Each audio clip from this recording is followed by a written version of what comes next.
Hello and welcome to the Journeys with PDA Coffee Chat podcast, where we seek community connection and co-regulation while chatting about all things PDA.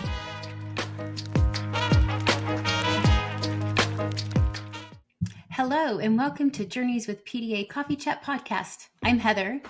And I'm Kerissa. And today we're going to be talking about accommodations.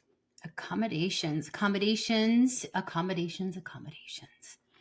So accommodations are adjustments or tools or the act of being flexible. Yes, that you can put into your life and your family. They're things that are just built in. They're part of your routine that help everybody be their best. That's right. Whether they are, we normally talk around topics that are for PDA, but this can really work with, anybody that is having difficulty accessing whatever it is you might be trying to do. We've had people in our community tell us that when they start allowing for accommodations for their PDAers, it transfers very nicely over to other parts of their life. Like, for instance, if somebody is taking care of elderly parents, who might start having memory issues, etc., where they just need a little bit different layers of care with them. Just understanding that the accommodations that they can provide to people will just help facilitate a smoother relationship with that person.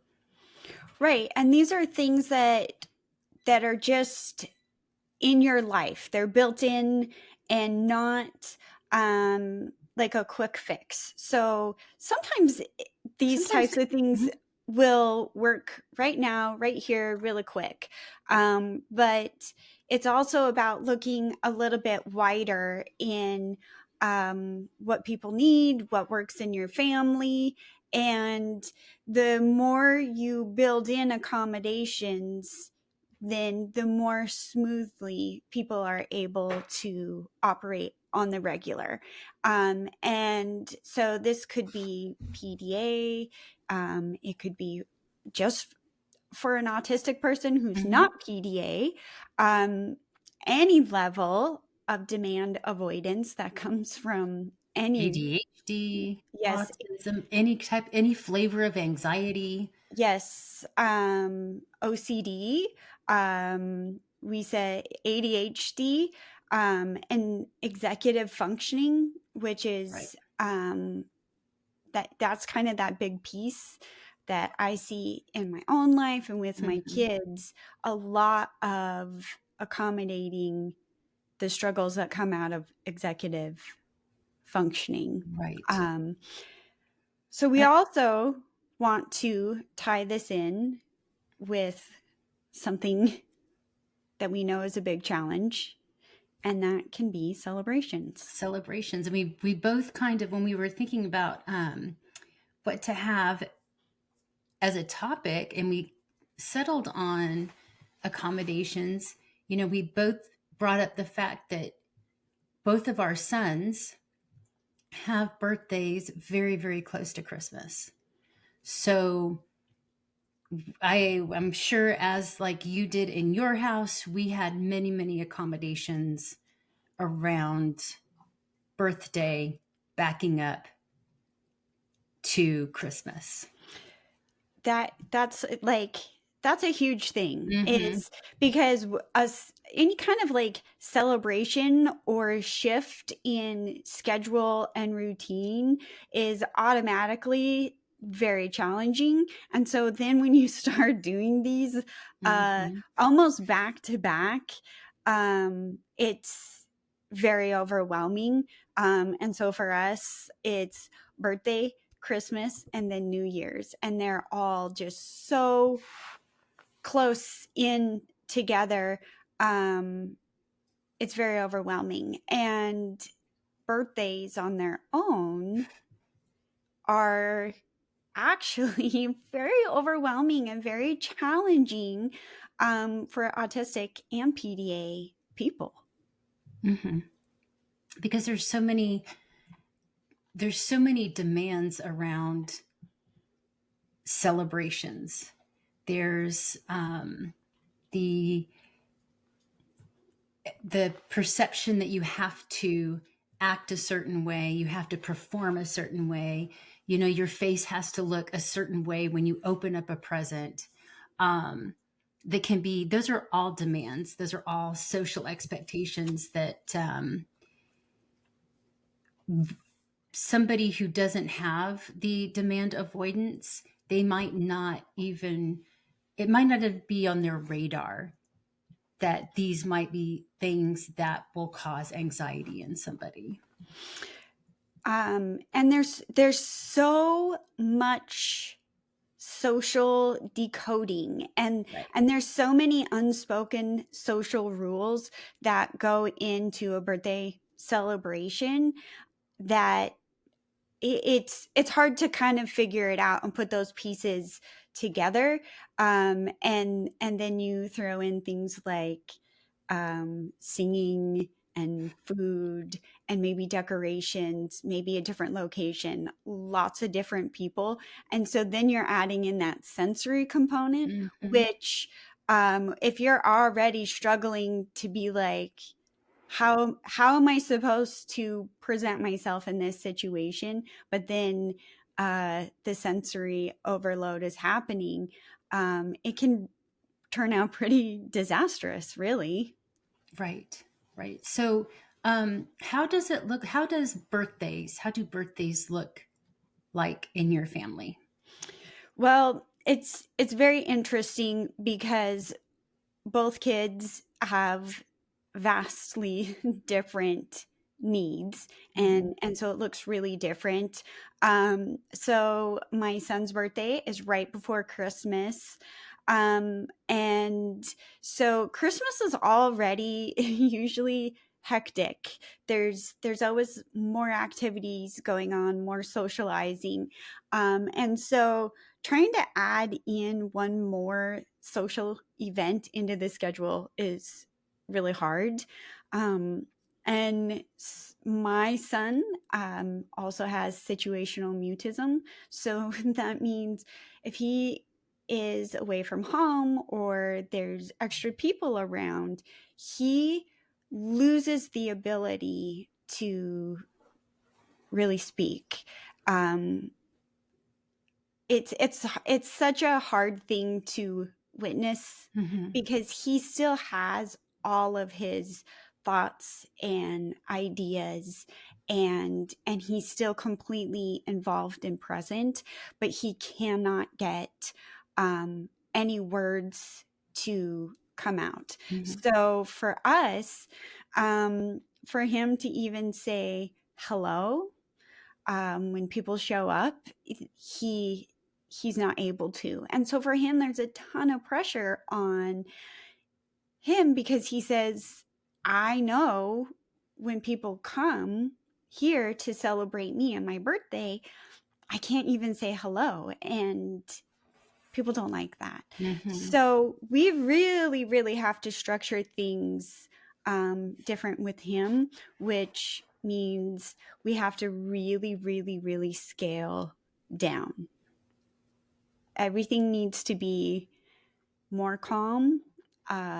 We have to have less people involved. And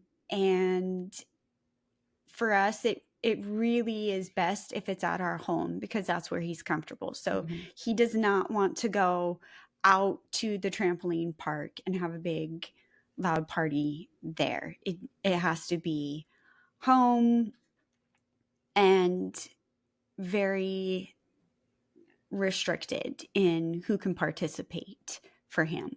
So that's one piece that's very important. And he needs to know exactly who is going to be there. Mm-hmm. So it also means absolutely no surprises. And this is a sort of like a challenge for people because birthdays are typically associated with surprises. It's full of surprises. Everything's a surprise. We even have surprise parties. Mm-hmm. And so he really cannot handle surprises. So he needs to know who's going to be there. Um, you know, what is the expected dress code, which means I might have to help him pick out his clothes, even if on other days he can pick them Right. out completely fine.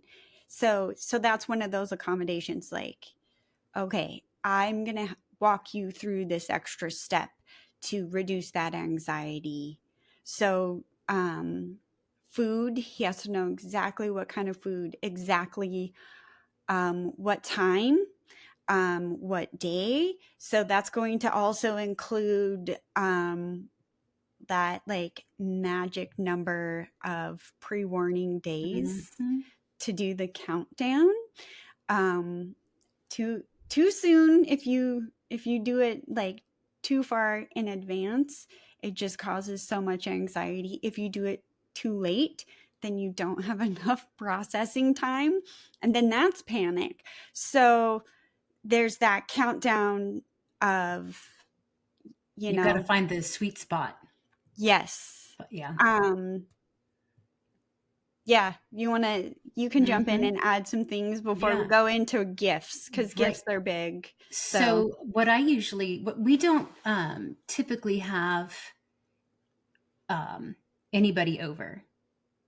It is a very quiet kind of, it's just, usually it's just myself, my husband, and my son. Um, I ask him maybe 2 weeks in advance, what kind of cake does he want? He'll let me know. The past 3 years, it's been a white vanilla cake with blue frosting. Um, Pretty easy go to. Um, and, I will ask him, do you want your presents wrapped or unwrapped? Do you want to see them beforehand, or do you want to see them on your actual birthday?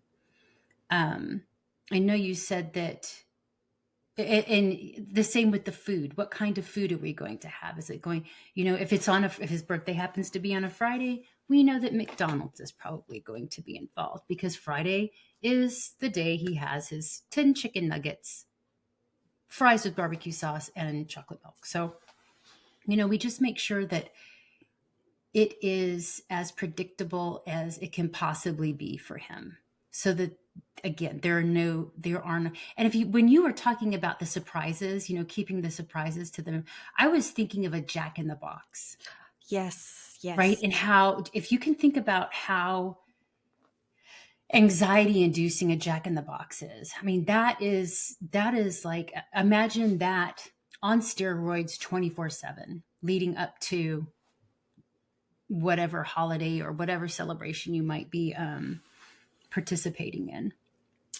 Yes. Yeah. And so something to that as parents we really have to grasp hold of is, if we're celebrating our child, but this could also mean celebrating your spouse or your partner or whoever, but if you are truly celebrating this individual, then you have to celebrate it in the way that actually feels like a celebration to them. Right. And a huge part of that is, people love to buy gifts, and the gifts are a secret, and then they wrap them, and sometimes you even put them in like wacky boxes so you can't guess the shape. Or I can remember, as a kid, people would put maybe like rocks or pennies in the box, so if you shook it, it Mhm. would throw it off. And so there's lots of people who I'm sure absolutely love and enjoy that, and it's very fun and very exciting. um an autistic person really loves predictability, and stability. I need to know what to expect. And so that means maybe you don't wrap gifts, Mhm. and maybe your child actually goes to the store and picks them out with you. Right. You know, so you really, really have to shifting that traditional expectation of what is a celebration. Um, because are you really celebrating this person if you're actually going against what's natural for Right. them? What's authentic for them? Yes, Right. And then when it comes to presents for us, our extended family live states away from us, and we have like gift lists from very like Amazon. We have Amazon gift lists that we share within our family, and my son has full access to his. So he puts things on his list. I kind of remind him that let's have some realistic expectations about what people can actually you know be able to give him. So I really try to make sure that his list is balanced in that way. Um, but he has access to it at any time to see what has been purchased and what has not been purchased. Um, I will tell him ahead of time what he and his father, or what I and his dad. I don't think that was grammatically correct, but I can't go that's back okay. and fix that.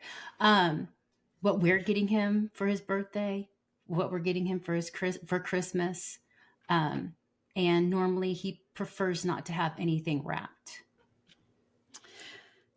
Same with us. The Amazon list it's such a helpful tool, I feel like, because it helps other family members Hmm. who really love my kids eh, really like hone in on what they would enjoy. Right. Who wants to buy a gift for somebody and they not enjoy that gift? That's Hmm. completely against the purpose. And so that is a way that others can really get something for my kids to celebrate them that they can enjoy. But at the same time, my daughter can see what has been removed from the list. And that does not ruin the surprise for Right. her. Right. It does not take away from her joy. It allows her to be more excited and more joyful because she knows what to expect. Right. And she has some of that predictability. And especially with PDA, you want to bring down anxiety. You want to keep that anxiety as low as possible. So if she knows what to expect, then that anxiety is going to come down. So my daughter loves her gifts to be wrapped and in bags and elaborate and fancy, even if she knows what's in it. She could wrap them herself and that would still be very joyful for her. So my son at his age now does not care about it being wrapped. That doesn't add to the experience, and them not being wrapped does not take away from the experience. And so really like tuning in to what makes this a good experience for that person. And so opening gifts in front of a whole crowd, and you're kind of like front and center and everyone's watching you, can be really, really stressful. And so like son, we did his gifts from mom and dad and sis. He got to do those just like low key in the living room, just the four of us. It was great. It was quick. There was no wrapping. He had already seen everything except for one, and was really happy because he knew exactly what Mhm. the program was. Mhm. And then we did have grandparents and aunt and uncle come over. We had dinner, and they gave gifts, and he was able to do that and enjoy it, because it was only a couple of things, and everything else had been very low key. We were at our house, and so it took a ton of pressure off of that. Mhm. I when you were talking about, I think the Western culture expectation around these kinds of celebrations is to have them TikTok perfect, Instagram perfect. It needs to be a Hallmark movie kind of thing where, we have the exact right look on our face. Like I said before, earlier, the, the, how somebody expresses appreciation for a gift that they get, there's just so much pressure there. And it can be really difficult to let those expectations go Yes. and to be okay, because we've been told, we've had these societal expectations on us since we were children. Right. And now we Right. have children, and these societal expectations are not healthy, and they are anxiety producing for our kids.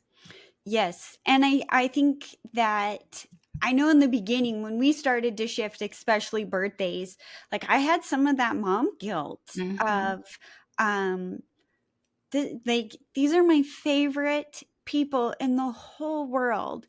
And I want them to feel so loved and celebrated, and it to be exciting. And and there's like a certain way that it should look in order to meet those requirements. Hmm. And what happened is I would try and have these huge elaborate birthday parties, and this is before I knew either of the kids were autistic, and it would always result in the kids crying. I'd be disappointed and frustrated and crying, like everyone's crying, and it was ruined. And it was like, why? I'm trying so hard. Right. But I was trying so hard to produce something that actually didn't fit in to the way that my kids received love and celebration. And so, in shifting that, now we don't have to have birthday parties that end in crying and anxiety, um, and that it actually is more joyful. But I had to kind of address, like, okay, am I doing this for my kids or am I doing this for Mhm. me? Is this a gigantic party for me so that I look like a super mom? Or am I honestly showing my kids the appreciation and gratitude I have for them in a way that they can really take in? Right. And that they can be their authentic self in. And that they can be joyful and peaceful. Yes. And that's always our goal in our home, Yep. And is it's ours as well. what can we do to keep things joyful and peaceful? And so that means that birthdays took a big shift. All holidays are different. All meals are Hmm. different. Yep. And that's part of actively implementing accommodations into your everyday life so that things can stay at a more joyful and peaceful state more frequently. It's not going Right. to be perfect. And Right. then there's still going to be hard stuff. And there have been, I'm thinking back to my son's birthdays in previous years. Sometimes my husband and I get woken up at 12:01 on his birthday because it's just okay. It's his birthday. He's woken up. He wants the cake. I make the cake in advance because he sprung this on us one year, and I thought I'm not going to be Caught off caught guard. off guard again, right? And he will do his presents, and he will want to eat his cake at 12:10, and by 12:20 we are back in bed. And he's happy. This was not surrounded and mired in anxiety. And who cares if you have birthday cake at 12:10 in the morning? I mean, in the grand scheme of things, so what? Right. Right. Right. And then with your son and my son having Christmas so close, our Christmas looks very similar to his birthday. We typically don't have people over. We don't have family over. Generally, our big family holiday is Thanksgiving. So it's just our nuclear family when it comes to Christmas. And again, I asked him, do you want he had the list, he had his Amazon list, he knew exactly what was coming his way. And I asked him, do you want your presents wrapped? No, he doesn't. So this year I just got a big basket and I stuck the gifts in there. I put a Post-it note on each present, so he knew, who was giving him the presents. And that was Christmas. But you got to all enjoy it. Yes. In the way that worked for you, and not have anxiety, and that's that important piece of this celebration, and letting go of those unrealistic expectations, and setting things up in a way that is very practical. So sticky notes, the basket, that's practical. Right. And so that allows a lot of predictability, and just easy to flow through that. And I'm a lot like your daughter. Like, I love to have gifts wrapped beautifully with the bows and the baubles and the just all of, I love to have that, the creative. And then once I realized that was more anxiety provoking for my son, and I gave up all of that, I realized how much energy and how much time I was putting into that. And now I can spend it doing other things. I can. Yes. And nothing wrong with a gift bag. Let's just throw it in a gift bag, put some tissue on top, call it a day. Yes.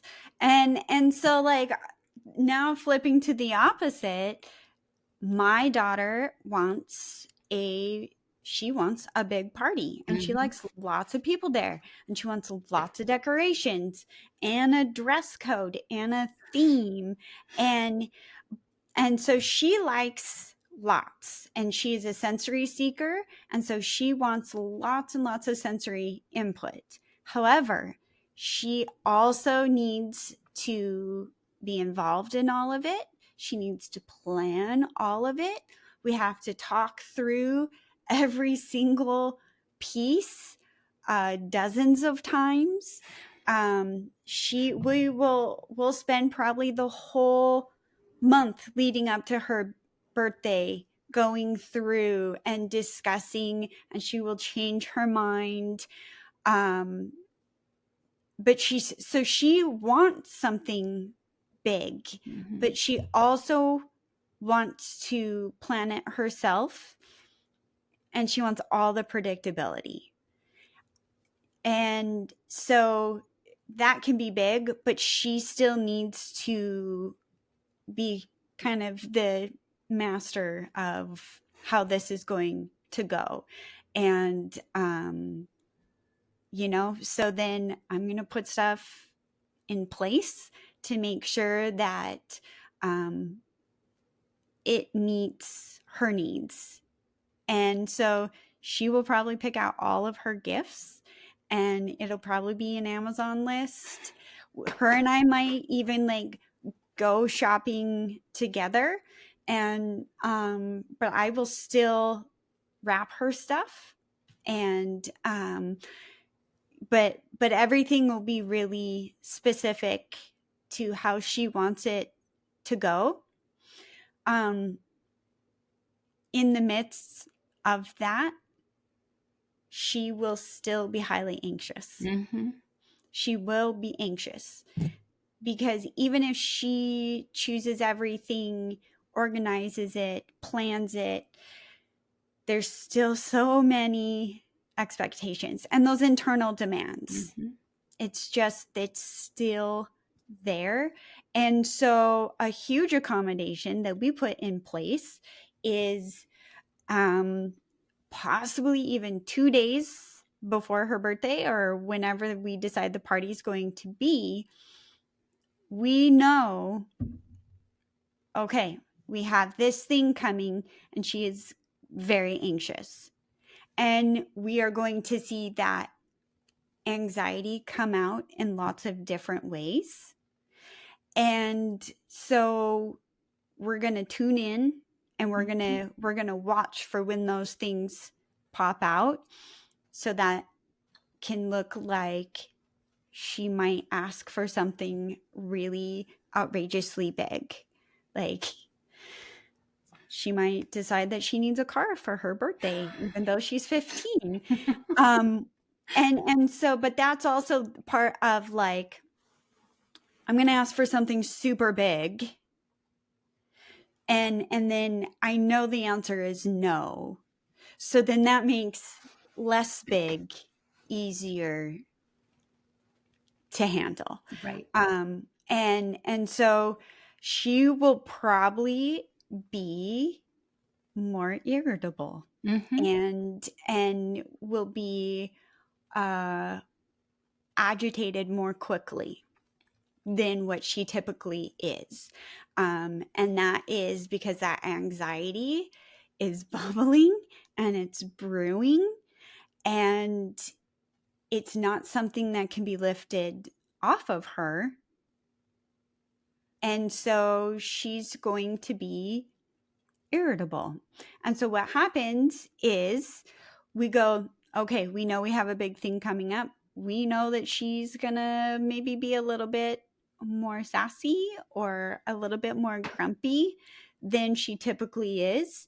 And so we're going to back off more on any expectations or demands.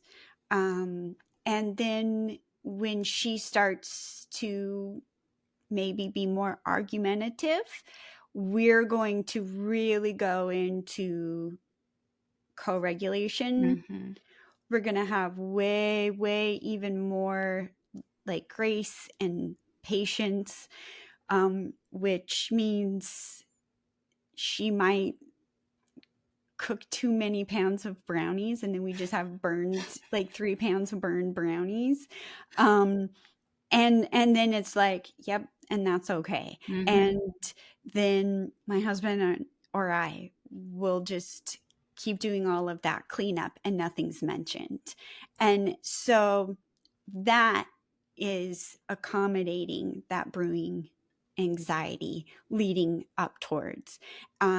So, and then chances are the morning of her birthday or the morning of the party, she will probably be very frantic, and she will maybe be frantic about, actually the brand new dress I got doesn't work, or my hair, or she will be very frantic and anxious. And so it's about us being very calm and very patient and just coming alongside her in that anxiety. And we always joke, like, it's your party. You can cry if you want to, and you can show up late if you want to, or you could cancel it if you want to. And just really sitting in that anxiety with her, not necessarily trying to be like, hey, it's your birthday, you should be really happy. Look on the bright side. Look at all these things. Look who's coming. Look who, yeah. Yes. Yeah, exactly. So I know there are people out there who are listening to this and they're going, that's great, Heather and Kerissa, look at you. You've got this figured out, right? Number one, we don't. No. Because we ultimately something there will be a kink. There will be some kind of, kink in this. Somebody has thrown a wrench and we've got to think on our toes about how to accommodate whatever that may be. But inevitably, but I can't talk today. It's Anyway, okay. we're going to have listeners out there who are saying, that's great, but I have, as a parent, I have external pressures and I have family members that are going to expect me and my child to suck it up and do the things that you're supposed to do traditionally for holidays. Yes. And the interesting thing about living this whole lifestyle with accommodations is we can put accommodations in place in our home and for our kids, but as parents or caregivers, wow, we still carry a lot of expectations from outside Mm-hmm. us, and that part is super hard and it's super heavy. It is. And this is when we have to really look at what's hard and what's too hard. Yes. And we have to start thinking about, okay, what are our boundaries? Where, where are we going to say, not for my family, not this time? Is this going to be more harmful for the joy and peace in my family so that I can meet somebody else's expectation? Is this going to be hurtful to, the things that we are trying to instill in our son? To be the authentic self, to, not feel like he has to put on a performance during XYZ. Boundary setting is something that is difficult, and it's a difficult concept for people to, I don't want to say understand, but I think maybe a better word would be accept. Yes, and then to implement. And then And to implement. we're talking about the boundaries as parents we're going to place around ourselves and our Mm-hmm. children, to accommodate birthdays, celebrations, and holidays in a way that keeps our kids and ourselves joyful and peaceful. So we're not talking about the boundaries we're putting in place towards our kids. Right. And so, because that's a whole That's a way, whole other that's a episode. that's a big That's a whole other other episode. discussion. And so Right. I just want to clarify, we're talking about what are the boundaries that you can put in place to really protect that joyful peacefulness, for you and your kids. So what is it that you can really put around or set in place so that the end of the birthday party is actually not full of tears Mm-hmm. and frustration and overwhelm and meltdowns? And so, Heather, you said identifying parts that are hard and too hard. Mm-hmm. So talk about that a little Okay. bit more. So, for example, and I said before that we don't have extended family over for Christmas. and and also for his birthday because it's so close to Christmas. And it is not that we've had um, always with my the Charlie has got to put her 2 cents in with this. And it's not that we've had people try to, overstep boundaries. It's just that I know that if we have people who are over in our house during that time, it will be anxiety producing, and right, that will be too hard. right. So I can't accommodate my son and my son's needs if I know if we're going to have other people in our home during these times. That part is the too hard part. Right. And that does not imply that your extended family are Correct. doing anything intentional to And that disrupt. is, I have this, I always, when this, and you're right, yes. And I want to give all the props out to my extended family because I don't know how I lucked out, but for the most part, my extended family understands this, what we're doing and why we're doing it.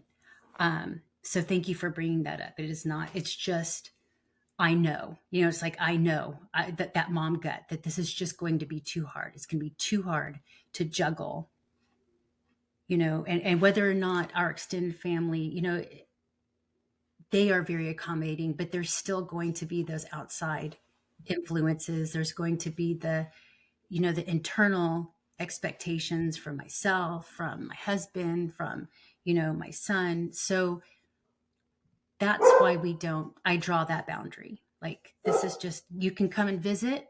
You can come and visit in the spring. You can come and visit in Thanksgiving, but this time, that 2 weeks in December, that includes birthday and Christmas, that's sacred. And that's our time. And everybody just accepts that. So also looking at hard and too hard. So one of the things for us is it's too hard for my son to do certain celebrations, get-togethers, whatever, somewhere else. So one of the ways that we can make it less hard is by having his birthday in our home. Mm-hmm. He is a sensory avoider. And so by keeping the guest list small, that makes it less hard. So looking at how is your child impacted by sensory? So sensory avoider, sensory seeker.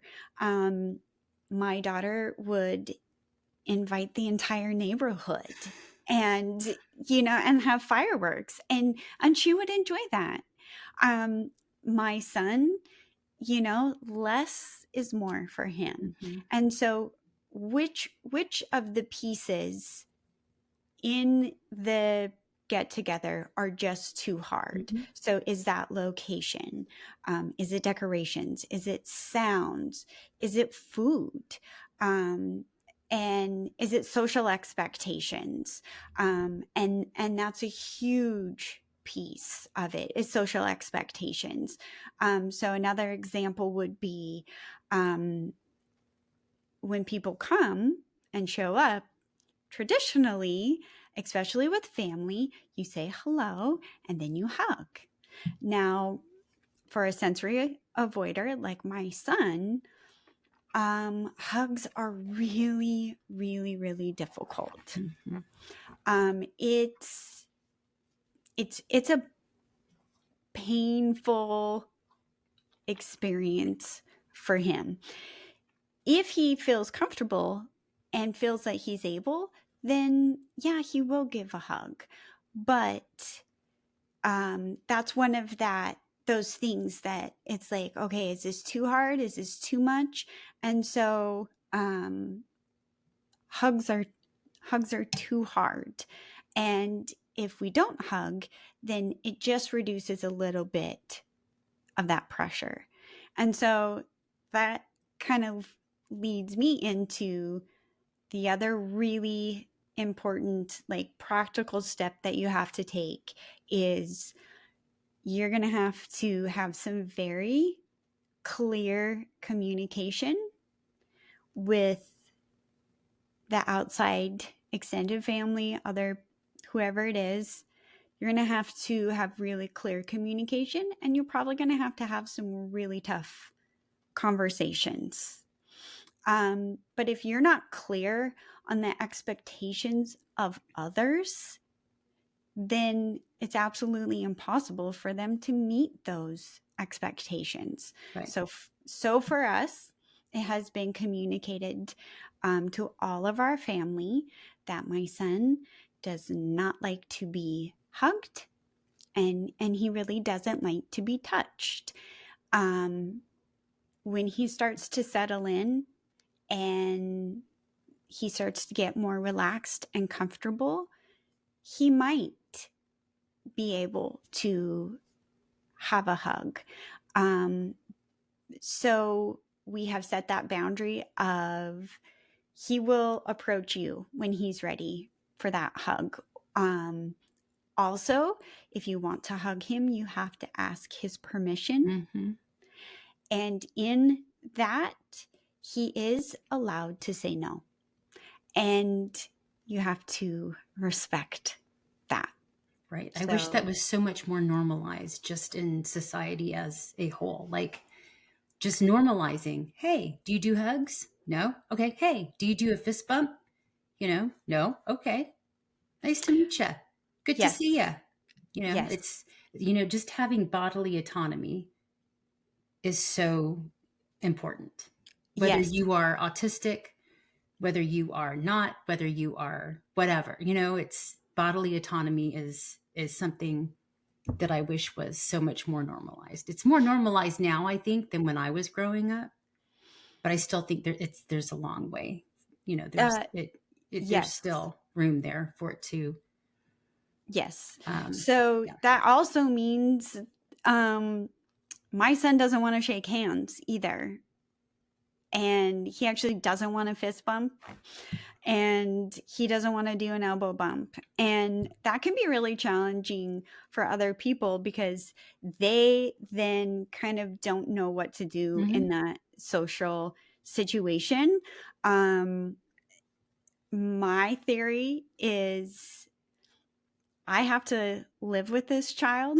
And so I prefer him to be happy and comfortable. Yeah. And I'm okay for others to feel awkward. That's okay. Yeah, to sit in there. Yes, you're right. And that's part of, like, your social learning. Yes. Is not everybody is comfortable shaking hands. And if we can model it for them, maybe the next time they encounter something like that, Yes. they'll think about it before just doing it. So it has been communicated to all of my family that you must ask for a hug, and he'll probably say no. Now, depending on the relationship that you build with him, he has now come to the point where he has people that he sees them and he's excited and he automatically gives them a hug. Aww. And but that's because they put in the work to build that connection and the respect. It's also just widely communicated he does not shake hands. So if we're at church or someone else new shows up and they want to shake hands, it's just communicated. Grandma and grandpa know, they'll just tell other people, he doesn't shake hands. And part of that is I enforce that boundary in when someone's like, no, you should shake hands, I say, no, he doesn't. And I step in that gap and make sure that those other people know, actually, it is acceptable that he can't shake your hand and he's not comfortable, but it has to be communicated. Yeah. And that's important. And same with gifts. Here's the list. And yes, they can see what's been removed from the list. They do not enjoy surprises. So, you have to communicate that with others. Right. And in our case, my son is completely okay waiting for his birthday to get what was taken off the list, what was purchased. He's perfectly okay waiting. And I know, your mileage may vary, but I better find some wood to knock on. We've not had an issue with him knowing he was going to receive something and him wanting it immediately. Us, at all. Same with us. Yeah. That they can know gifts well in advance. And I always ask the question, are you going to be able to wait? Do you want this wrapped? And it has always been, yes, I would like to wait.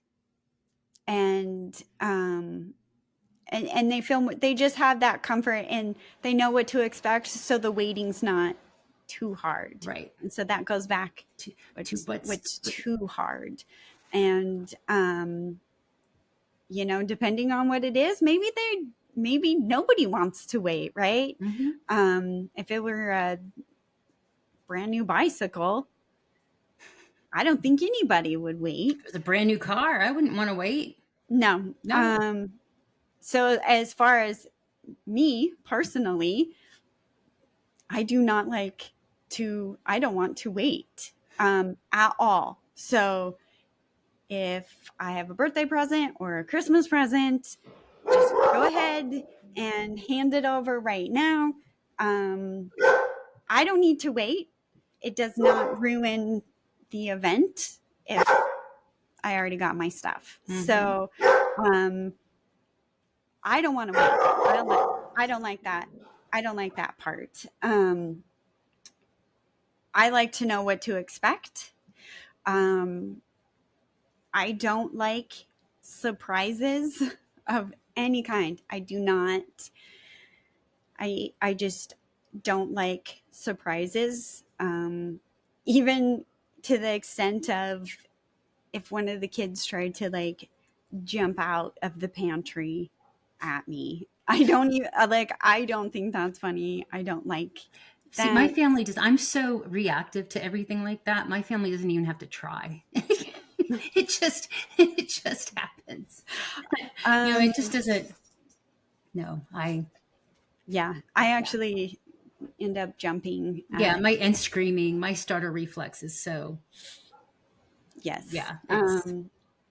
So another big part is you have to communicate with the others. So we're not able to go to your house. We'd love for you to come to our house. It could be the opposite. We can go to your house. Please don't come to our house. Here's how much time we have. Maybe you take 2 vehicles. Right. That type of a thing. We might need to bring our own food. Oh yes. Right. My child will want to sit at the table with everybody to experience it, but he's also going to need to be on a screen. Right. Maybe they don't sit at the table, and that goes back into that communication.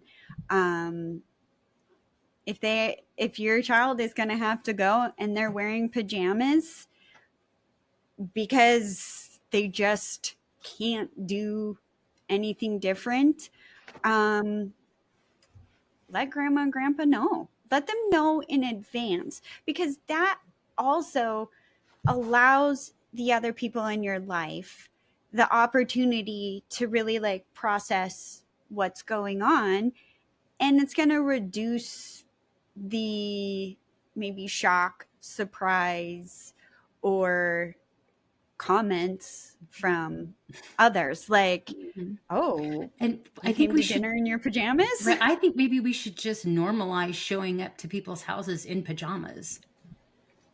Yes. Wouldn't that just be amazing? Like that's just going to be the norm.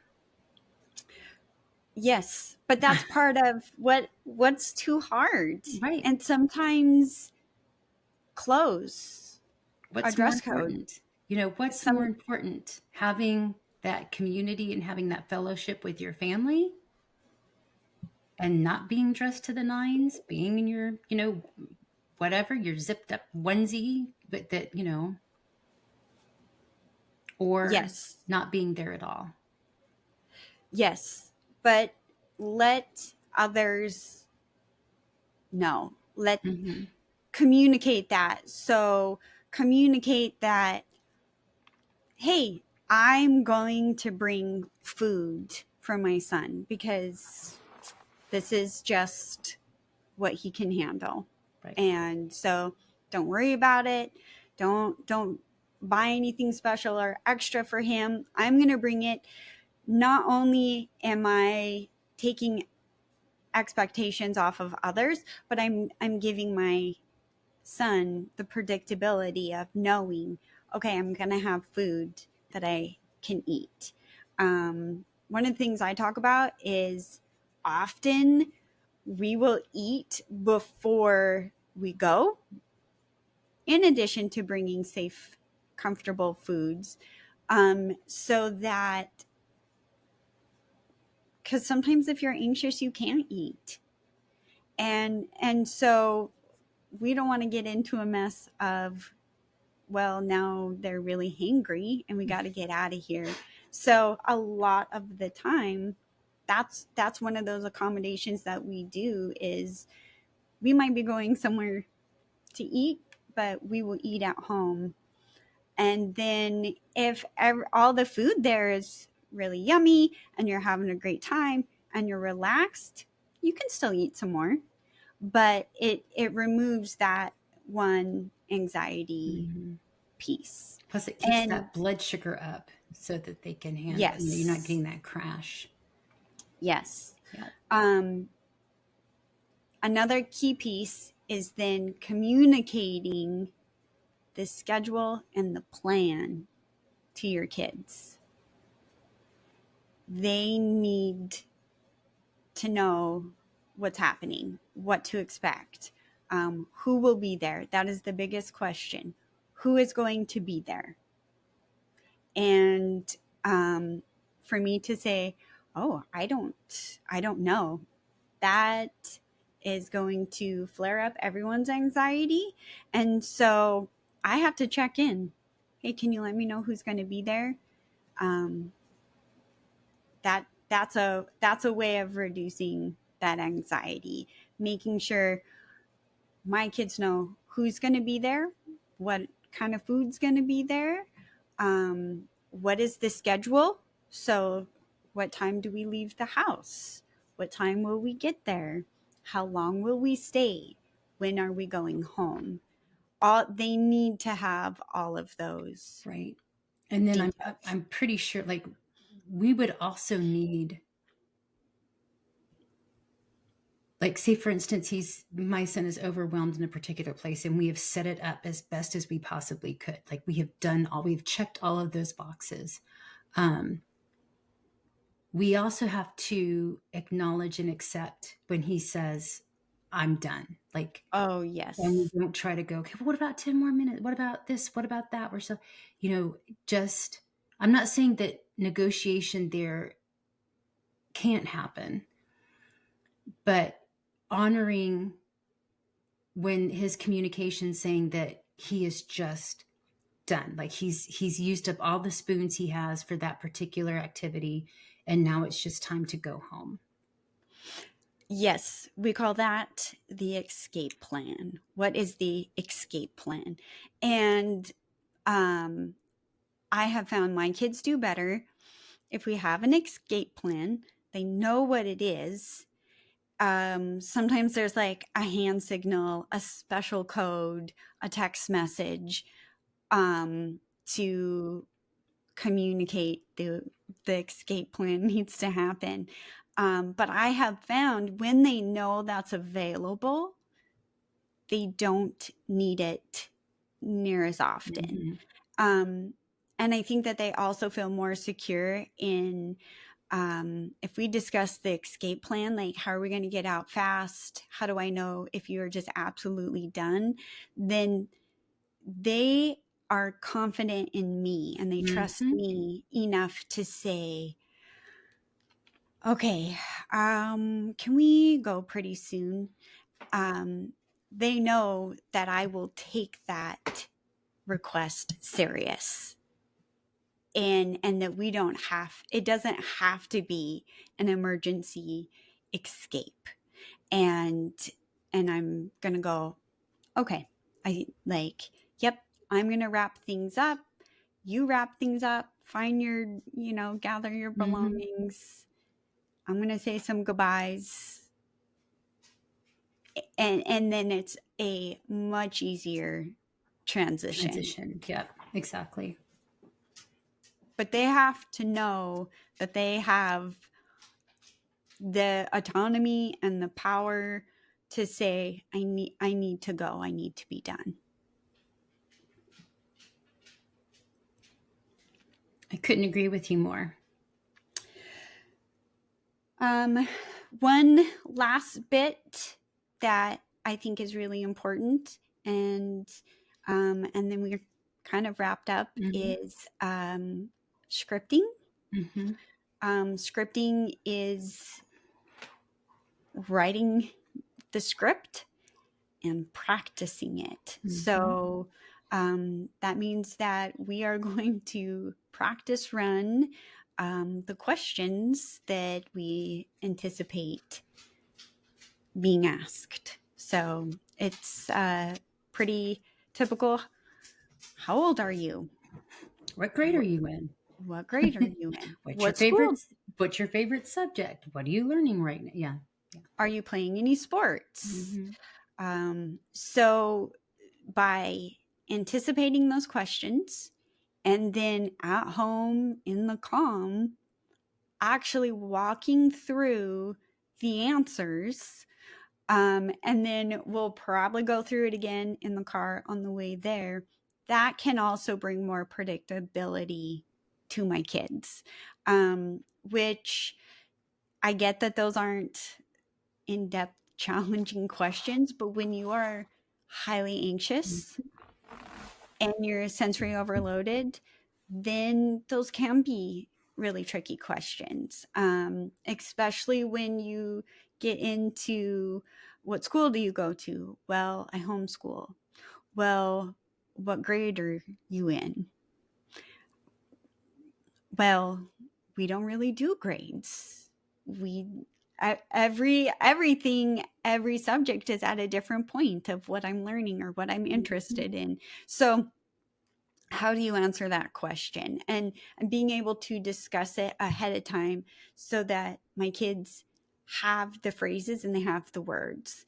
And depending on who it is, that kind of changes the answer. So it might just be like, I homeschool, 7th grade. Yes, I like it. My favorite subject is science. What do you like to learn about in science? Astronomy. Just absolutely. Yep. Yep. But give them those words. A big thing that we also will script is, how can you say no? So, do you want more food? No. Do you like the food? No. No, thank you. It was okay. Like giving them answers prepared ahead of time so that it makes those social interactions less panicky, is very helpful. Um, and then one of the things that we put in place is a special text code message that my daughter and I have. So if she says, Mom, can I go over to so-and-so's house? Special text code that's been arranged. And I know the answer is no. That you're supposed to respond with no.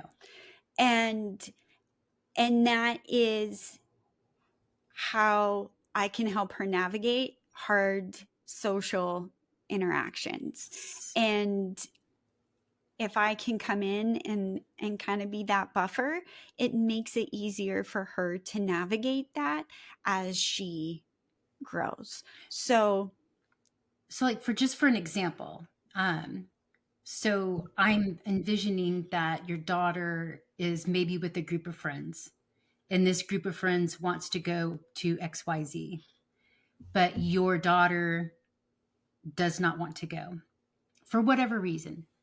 She doesn't have the spoons. She's tired. She's hungry. Yeah.